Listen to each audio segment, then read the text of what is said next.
Hello, everybody, and welcome back to the Talking Nerdy podcast. I'm Aaron. I'm Megan. I'm Sam.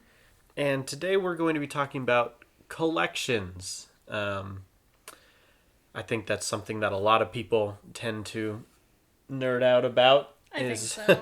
Whether it be collecting comic books or trading cards or, Magic the Gathering cards or whatnot, or things that don't have anything to do with a game, which is going to be most of what we're talking about, I think. Right. Mm-hmm. I think so. Although we did do the video of your lightsaber collection. That is we've true. already covered one of yours. That is true, yeah. So rather than talking about like the general ones that, you would think of, we're going to be talking specifically about our collections, the things that we collect and why we collect them or why they are special to us, why it's something that we kind of nerd out about to share with other people or to go and find and everything. So all three of us have collections of one thing or another, as right, I think what attracts us to these items. Yeah, exactly. And I think most people collect one thing or another, whether they realize it or not, but there's just different things that different people gravitate towards. So Megan, would you like to go first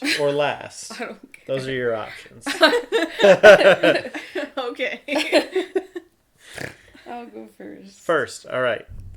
I know a lot of people that collect magnets. I feel like magnets is a very common collection item.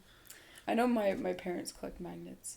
I, as a kid, collected buttons because I guess my mother's father collected buttons or had an excess amount of really old buttons, and I thought they were super cool because there were all these big and medium-sized buttons with all of this it was just really detailed for a button, and I thought that was cool. So I if I always had extras, I would put them in there when I was young.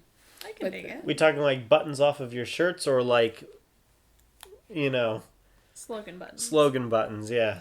Oh, sorry, buttons off your shirt. Okay, so yeah. That's what I assumed. Proper buttons. That's what I assumed too. Just clarifying. Just me as a kid. Proper I don't know buttons. what it was. Maybe I just really liked them. Well, that's cool. I different shapes and sizes and colors and things.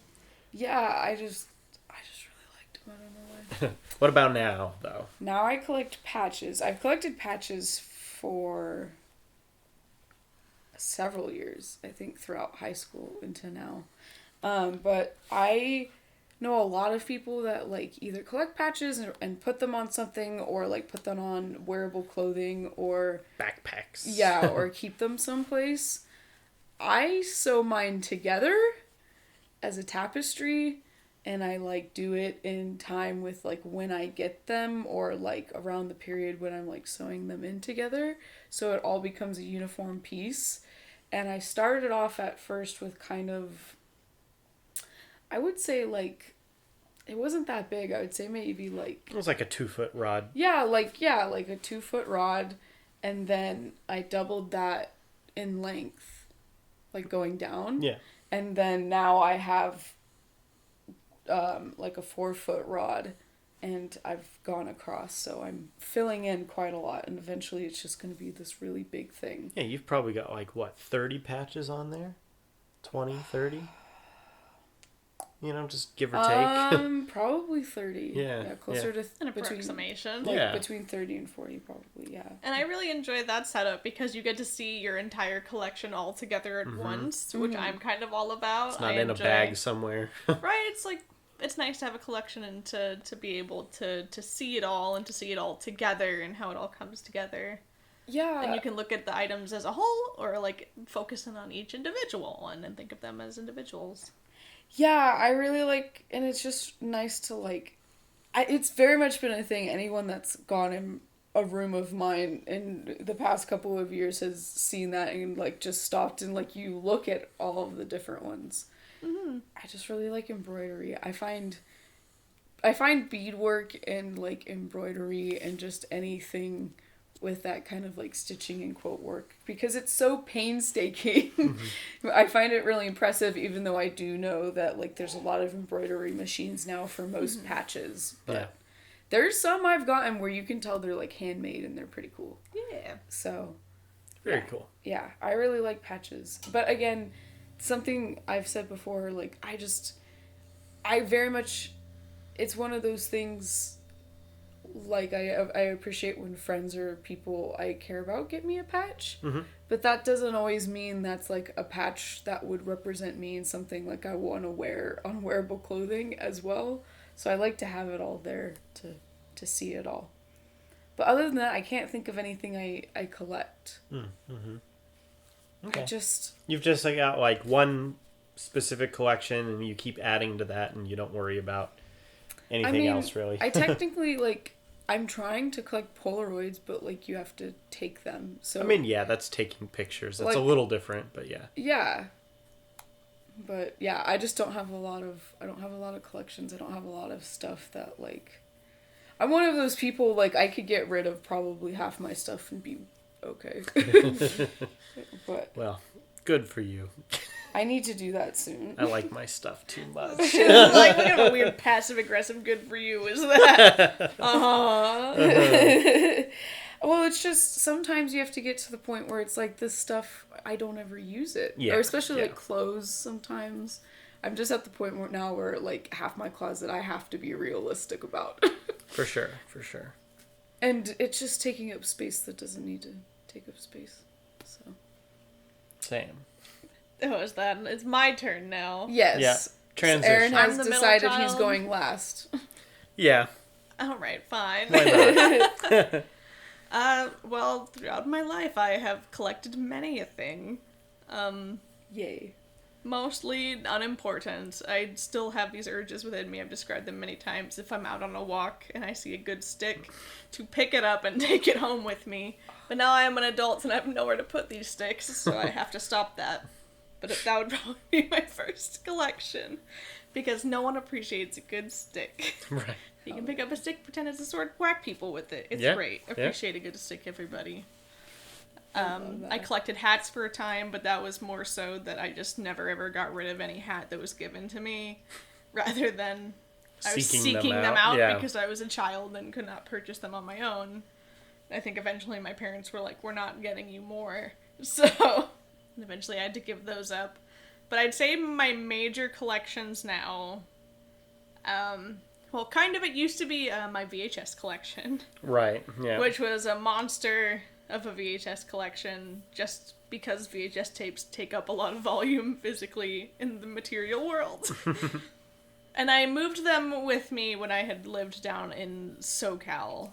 And I moved them once, and then when I learned that I was going to be moving from SoCal to North California, I was like, I can't move these again. They're so bulky, and I hate it.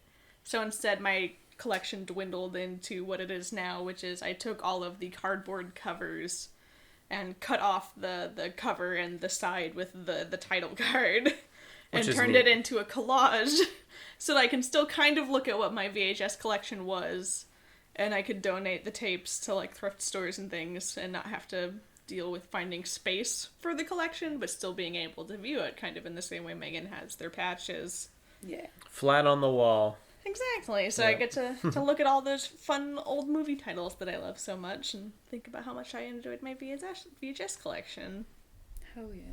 And then I also have my musical collection, which is vinyl records.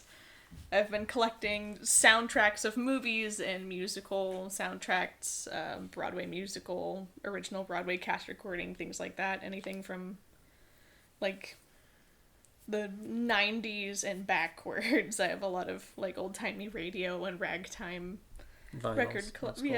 too. So those are my two big old collections. But now I mostly just stick together the vinyls of soundtracks and things like that because I enjoy a really good score or soundtrack.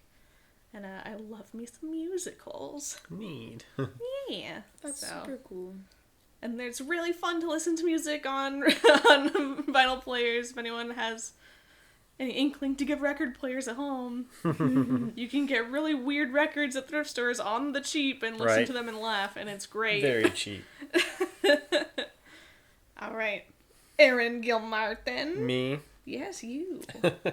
You're last. Yeah.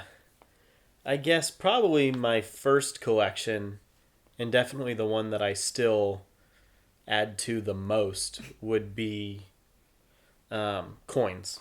Yeah. Coins. But specifically foreign coins. I'm not big on collecting like a certain quality or a certain year of American pennies, or for me it's the more countries I can have represented in my coin collection, the better. So I don't care how old they are or how new they are or the condition they're in or anything. It's just if I see a coin that is from a country that I don't have yet, I want it. So it's more of like a symbol of the place, like to have different coins from each place, regardless of like what year they are. Yeah, like and the neat thing is the first, the bulk of the collection was something I inherited from my great-grandmother, and they were all coins from her and my great-grandfather's travels throughout the 40s and 50s and 60s, as they were traveling around the world and stuff. And so a lot of the currencies are now today dead currencies. A lot of former, currencies that got replaced by the euro. Right. So back when France and Germany, and they each all had their own individual coins. I've got some of those, and then coins from different parts of the British Empire that are now their own countries. So it's pretty neat to have from her stuff, one, currencies from a bunch of different countries, and then two, currencies that no longer exist. So that's pretty neat. And then I feel like if I were interested in collecting currency, I'd be looking for the old dead currencies. Dead currency is my jam. But it's kind of fun that you enjoy both. Yeah, and then what I started doing was, I had that collection for years as a little kid, but I wasn't like adding to it. And then what I've been able to do is from my travels in the last 6 years, the different countries that I've gone to, I'll bring coins home and add them to the binder. I have them in a binder with the clear sheets that you put them in. I think you finally got to the point where you said you needed some more of those folders. Yeah, and then what I'll do is I'll go to thrift stores or antique malls, and if they have foreign coins or like trade shows like the not the farmers market, the flea market and stuff, if they have the coin dealers there, I'll get the inexpensive ones. And so I got one like 2-3 weeks ago, and that brought me up to having 50 different currencies. That's cool. Which is pretty cool. That is really cool. And so now I want to work to getting to 100. Yeah. Next milestone to hit. The next milestone, have 100 different countries represented. That's like half of the world. Right. I can dig it. So that's really a big one for me. The trouble is that it's not something that can be really nicely displayed. Right. Because it's in a binder. I think you just in general collect like cool and old things. Well, yeah, so that's the next thing is the coin. The coin collection is a very specific collection, but then I also just kind of collect anything that I find that is old and visually appealing. Yeah. And so I do have like a table of fossils and books and old cameras and compasses and things that are all like pre-1950. So these are all things from the late 1800s up until like the 1940s. Yeah. And I've got a pretty sizable amount of stuff, but they're not organized by any kind of category other than the fact that they all come from kind of that time period, and I like to look at them. They have no purpose. Right. They do not work anymore. They're just cool. But they are cool to look at. And so those are out and visible, and those are definitely, big collections for me. Well, you have two shadow boxes. One is coins, and the other is shark teeth. Yeah. Yep. So my third collection is I collect shark teeth, and that's a collection of shark teeth that I've bought, had given to me, or found. So there was one summer I was in Florida and I did some digging at this specific beach that's known, and so I found a bunch of shark teeth, and that's part of the collection. That's fun. So some of them are like you physically found the shark teeth, and some you bought. Right. So some are like, yeah, I got this at the store, or I got this online, or this is a fossil, or this one is real. And then some are like, I physically pulled this out of the ocean. using a colander as a strainer. That's fun because then your collection can make you, like, remind you of fun memories. Yeah, exactly. Like that. Yeah, Fun. yeah. And then I guess to a lesser degree, video games. I don't trade games in. Even if I've played it and I'm done with it, or even if I don't own that console anymore, I keep the games. Because I like having them. I have a bookshelf that is just for games. And so similar to like your VHSs. So it's a game shelf. Yeah. there you go. So like similar to your VHSs, I just like seeing the cover art and the boxes and the names all there. Which is why I still prefer to buy a physical copy of a game than buying a digital download. Yeah. Because I like seeing them all on the shelf. Cases. Yeah. So which is why. Do you guys have any particular way you organize your stuff, or do you just put it all together? My coin book is organized by country. Mm-hmm. So not regardless of the year, there could be a coin side by side from the 1940s or from 2010, but if they're from the same country, they're in the same row. Mm-hmm. The games are all organized by what console they're from. So it's all PS2 and then Xbox 360 and PS3 and the Wii, and they're all in their own. Okay. And then PS4 is on top because of those are the ones those are the only ones I like actively pull off the shelf. Yeah, so like categories. Yeah. So consoles for games. But then countries for coins. Right, and then the teeth are all together, kind of by size. Mm-hmm. But everything else is just kind of mixed together. Mm-hmm. I don't really have a specific organization for the random books and cameras and compass and rocks. Yeah, well, that'd be hard. They're just kind of there. Do you have a way you organize yours, Meghan? Your patches? I get them from people or I buy them, and it stacks up to the point that I go, am I allowed to curse?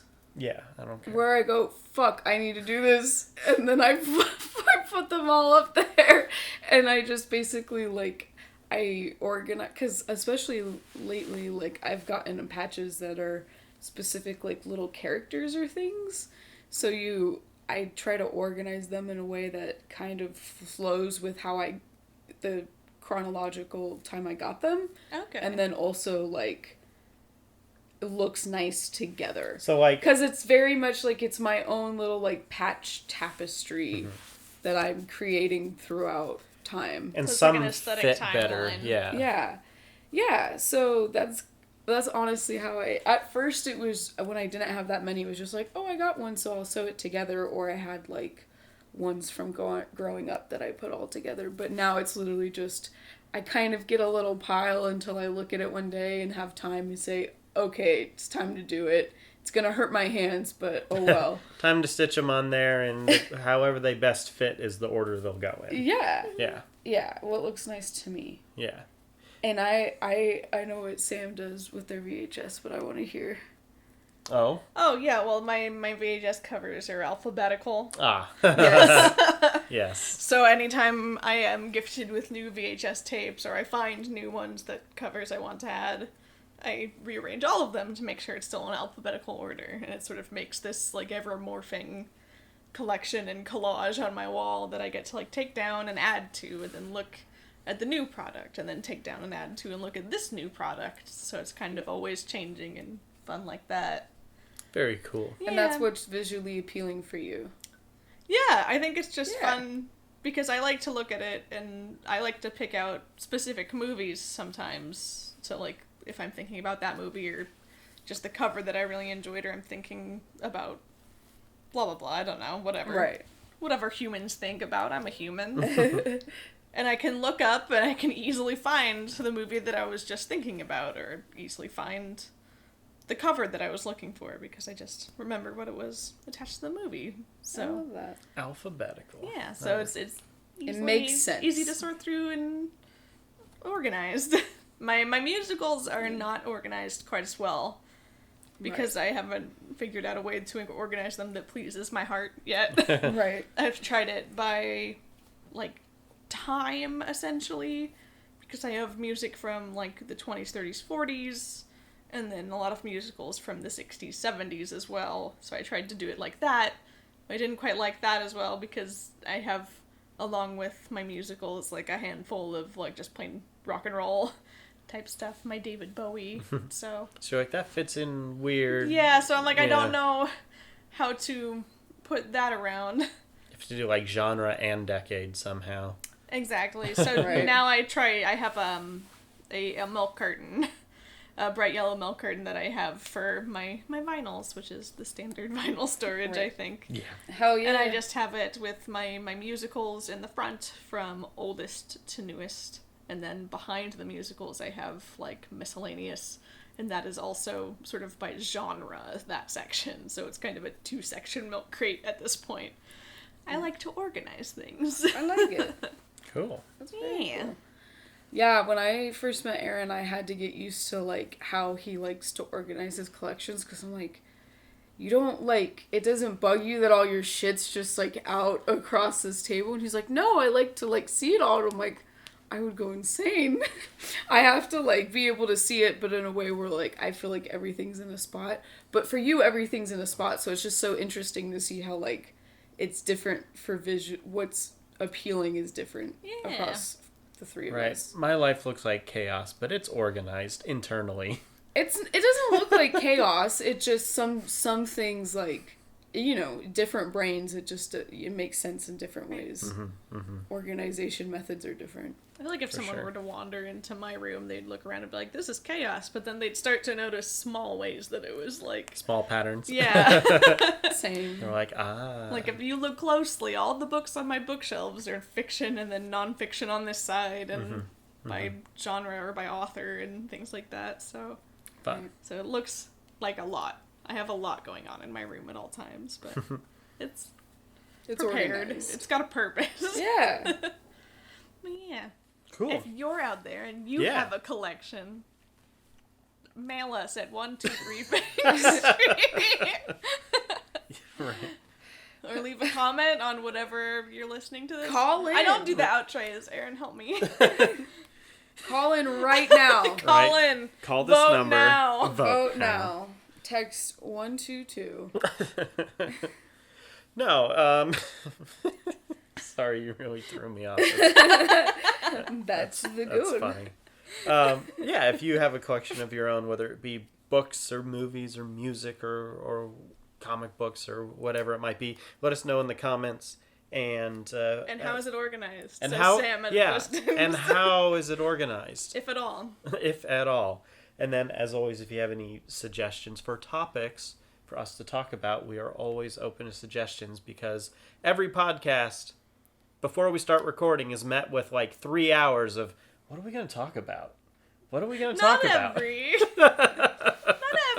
No, not every time, but a lot of the time. So. But like, yeah. So we're always looking for topics. If you're out topics. there and you can hear us, respond with what you want to hear us talk about. Yeah, exactly. Thanks for listening, and until next time, stay nerdy.